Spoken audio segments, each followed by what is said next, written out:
Barcha fuqarolar ogoh bo'ling. Ertadan O'zbekiston hududida qorli anomal sovuq kunlar boshlanadi. Assalomu alaykum hurmatli tomoshabin. Tezkor yangiliklardan birinchilardan bo'lib xabardor bo'lishni istasangiz, videomiz ostida bir dona like va podpisatsiya tugmachasini bosib qo'yishni unutmang. O'zgidromet 27-dekabr kuni qanday ob-havo bo'lishini prognoz qildi.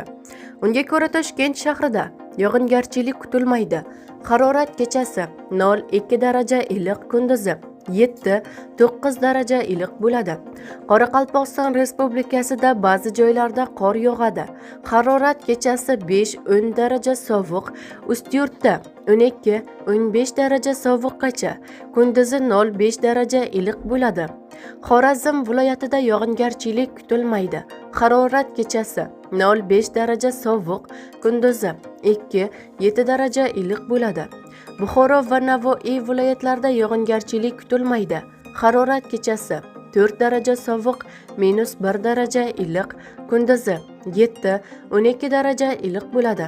Toshkent, Sirdaryo, Jizzax va Samarqand viloyatlarida yog'ingarchilik kutilmaydi. Harorat kechasi 3 daraja sovuq, -2 daraja iliq, kunduzi 5-10 daraja iliq bo'ladi. Samarqand, Qashqadaryo va Surxondaryo viloyatlarida yog'ingarchilik kutilmaydi. Harorat kechasi 2 daraja sovuq, -3 daraja iliq, kunduzi 10-15 daraja iliq bo'ladi. Andijon, Namangan, Farg'ona viloyatlarida yog'ingarchilik kutilmaydi.